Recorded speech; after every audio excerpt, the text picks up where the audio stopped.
The world of Heshta had never known fear like this. The skies were filled with smoke and ash, and the crystalline towers that once gleamed in sunlight were now broken and blackened. The ground shook constantly from explosions, and the air smelled of burning metal and strange chemicals. The Heshari, a gentle insect-like species, moved carefully through the ruined streets. Their delicate limbs trembled as they tried to carry what supplies remained, but it was no use. Their cities were gone. In the center of the capital, a council chamber had partially survived the attacks. Captain Thresh, the leader of the Heshari, sat on a broken chair, his mandibles clicking nervously as he looked at the holographic screen in front of him. Around him, other leaders whispered, their antennae moving in anxious gestures. For weeks they had fought to survive, but now they knew they could not fight alone.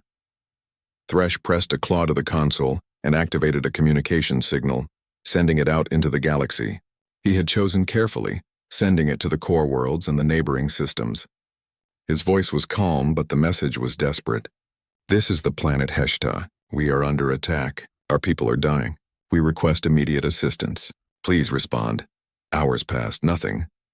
The Heshari watched the screens, hoping for a reply, but only static answered.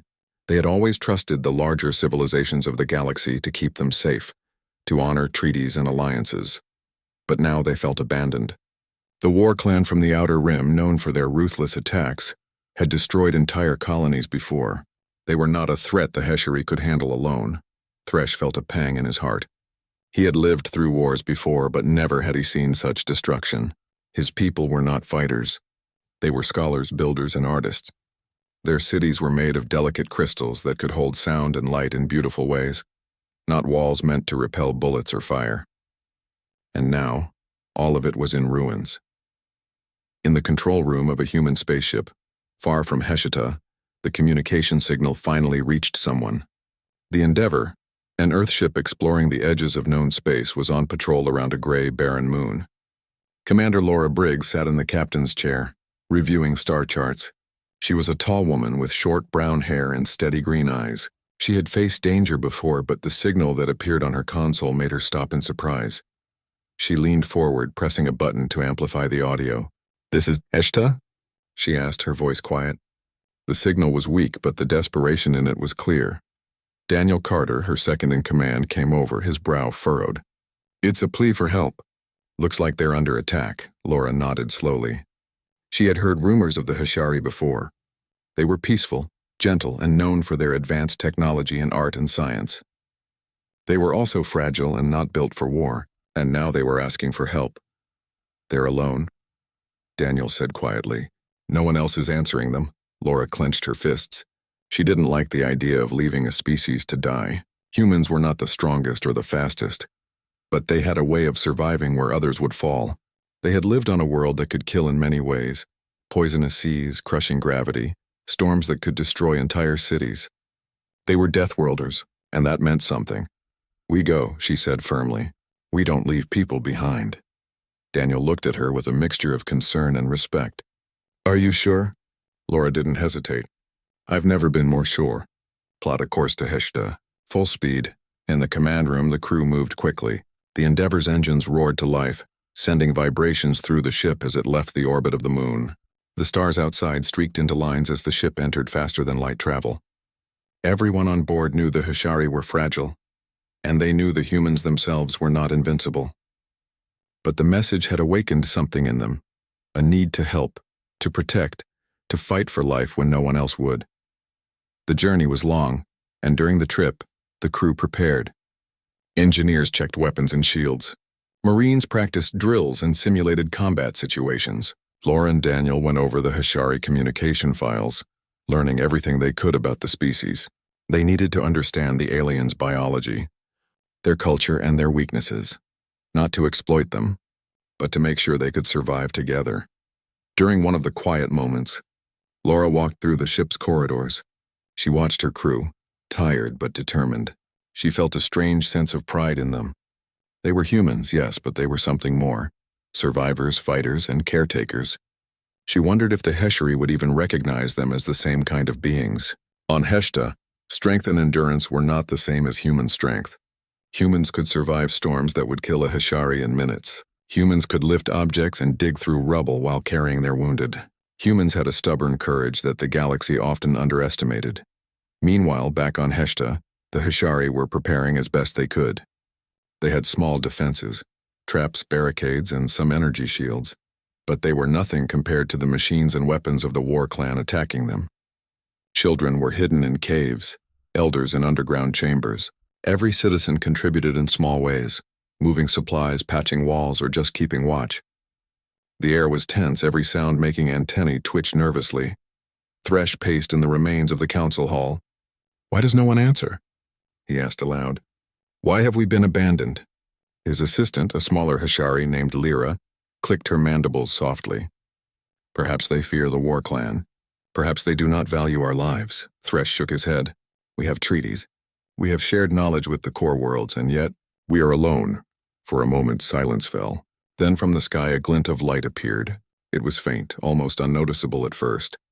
But as it drew closer, the Heshari noticed it. The light came from a ship unlike anything they had seen before. Its surface was rough, lined with armor that had clearly survived harsher worlds. Its engines burned a deep blue, and as it descended through the smoky sky, it moved with purpose. On board the Endeavor, Laura watched the planet come into view. Through the viewport, she could see the destruction, the broken towers, the blackened plains, and small clusters of moving figures. She didn't need to be told what was happening. She had seen this kind of devastation before, on Earth's own Deathworld training grounds, and she knew the Hishari would not survive long without help. "Prepare for atmospheric entry," she ordered. The ship shook as it passed through the thick smoke and heat of Heshta's atmosphere. The human crew held steady, their experience in harsh conditions allowing them to remain calm even as turbulence rocked the ship. The Hishari watched from below, some with fear, some with hope. They had heard of humans, but these were myths, stories of a species born on a world so deadly that only the toughest survived. Could they really be here to help? Could they be real? The Endeavor landed carefully on a wide plain outside the city. Dust and debris rose into the air as the engines powered down. Laura and Daniel checked their suits and weapons, then moved to the airlock. Thresh, standing at a safe distance, saw figures stepping out of the ship. They were tall, with strong limbs and steady movements. Their eyes shone with determination. They carried tools, weapons, and medical kits. They did not run from danger. They did not shrink back from the ruined city. Lyra whispered to Thresh, "They are bigger than us." "And stronger," Laura stepped forward. She did not make threatening gestures. She simply raised her hand in greeting. "We received your message," she said in the Heshari's basic universal dialect. "We are here to help." Thresh felt something he had not felt in weeks. Relief, hope, and a strange awe. He bowed slightly, clicking his mandibles softly. "You've come when no one else would." "You are remarkable," Laura nodded. "We do not leave anyone behind. That is not who we are." Around them, the human crew began unloading supplies. Machines were set up to repair broken structures. Medics tended to the injured. Engineers examined what technology remained, figuring out how to make it functional again. And everywhere, the Hishari watched, amazed at what humans could do. They carried loads that seemed impossible. They repaired machines with tools that looked crude but were effective. And they did not seem afraid of the war clan that still roamed the skies. For the first time, Heshta felt a small spark of hope. Perhaps they were not as alone as they had feared. Perhaps the myths were true. Perhaps the Deathworlders had come. And so, under the blackened sky, amid the ruins of their once great city, the Hishari met humans for the first time. They did not know the trials to come, the battles they would have to fight together, or the price of survival in a galaxy that often looked away. But they knew one thing clearly: help had arrived, and help in the form of humans was unlike anything the galaxy had ever seen before. The humans moved through the ruined city of Heshta carefully. Dust rose from broken streets as their boots pressed on shattered crystal and scorched soil. They carried tools, weapons, and supplies, moving with purpose. The Hishari followed at a distance, unsure how to react. They had never seen anyone like these humans. The human skin was pale in some places, sun-tanned in others. Their muscles were strong, their movements confident. Their eyes held something the Hishari could not understand, a mix of courage and determination. Laura Briggs walked at the front, scanning the city with trained eyes. Her gaze missed nothing, She saw broken power lines, toppled towers, and rubble that could hide enemies. "We need to make a safe zone first," she said to Daniel Carter. "Set up temporary shelters for the injured and survivors." Daniel nodded. He split the crew into groups. Some humans began unloading portable shelters and medical kits. Others carried heavy beams and machinery to repair damaged structures. Engineers and medics worked quickly, their hands moving as if they had done this 100 times. Even in the worst conditions, the humans remained calm. Thresh approached Laura cautiously. "These people, your kind. You work like you are not afraid of anything," he said. His voice was soft, clicking with nervous energy. "How do you survive in such danger?" Laura smiled faintly. "We are used to it. Our world is harsh. We call ourselves Deathworlders because we survive where most species would die. We are not afraid to face danger if it means saving lives." Thresh tilted his head, trying to understand. "You risk yourselves for us. Strangers?" Laura nodded. "Yes, we do not leave anyone behind. That is how we survive in the galaxy. Alone species die. Together we survive." Some Hishari moved closer, still keeping their distance. Lyra, Thresh's assistant, whispered to him, "They are not like any help we expected. They are stronger, faster, and they do not fear death."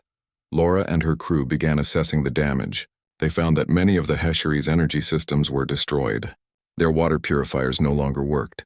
Small fires still burned across the city. The humans set to work immediately.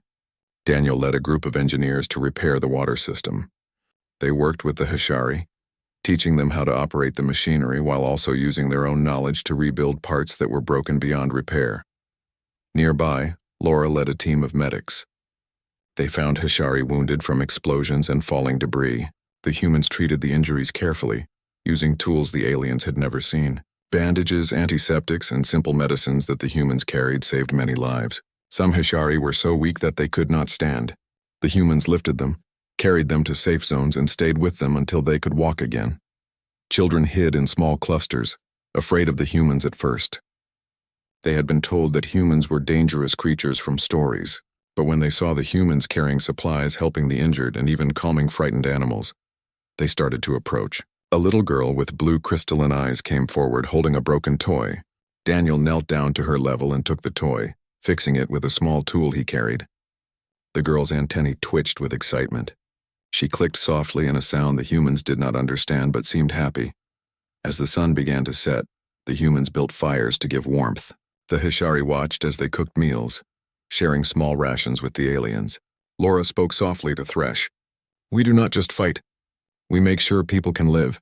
You cannot win a war if your people are starving or sick." Thresh nodded, still amazed. "Your strength, your courage. It is unlike anything we have seen. You are not like other species in the galaxy. You fight, yes, but you care for others too." The humans worked long into the night. Some repaired broken buildings, using their strength to lift beams that the Hishari could not move. Others patrolled the streets, making sure the war clan had not left spies or scouts behind. Their weapons were advanced but simple to use, effective in defending against attacks. Even in the darkness, the humans moved with confidence. That night, the Hishari gathered in small groups, whispering to each other. "Do you see them?" one said. "They do not fear the fires. They do not fear the smoke. They carry the injured and rebuild the city. What kind of creatures are they?" "They are not ordinary," another whispered. "They are Deathworlders. I have heard the stories, but I never believed them until now." Laura and her crew slept little that night. Some sat by the fires keeping watch. Others planned for the next day, discussing strategies for defending the city. The Hishari slept nearby, still afraid but beginning to feel safe for the first time in weeks. The next morning, the humans began exploring the surrounding areas. They needed to know how many enemy forces were nearby and what threats remained. Daniel and a small team climbed a ruined tower to get a better view. Through their scopes, they saw small patrols of the war clan moving across the plains. The aliens had no weapons left to defend themselves. Without humans, the city would fall in hours. Laura made a decision. "We cannot wait. We need to prepare defenses and train the Hishari to survive. They are not soldiers, but we can teach them enough to survive until we stop the attackers." She divided the Hishari into groups, pairing each with humans who could teach them quickly. Some learned how to set traps and alarms. Others learned basic defense strategies, using the limited weapons they had. The humans were patient, explaining slowly and showing carefully because they knew the Hishari were not warriors by nature. Over the next few days, the humans and Hishari worked side by side. They repaired parts of the city, built barricades, and made small weapons out of broken machinery. Humans lifted debris the Hishari could not move and rebuilt shelters for the wounded. Medics taught the Hishari simple ways to treat injuries and keep people healthy. Children learned to hide and run safely. Slowly, hope returned to Heshita. One afternoon, while the humans repaired a damaged water tower, Laura looked at Thresh. "Your species is clever," she said. "Even in danger, you do not give up. That is why we are here. You have to survive. We will not let this world fall." Thresh felt a strange emotion rising in his chest. Gratitude, respect, and something he had never felt before, trust in another species. We will try," he said. "With your help. Perhaps we can survive." That night, as the humans patrolled the city, a scout from the war clan appeared on the horizon, a small flying machine moving quickly toward the city.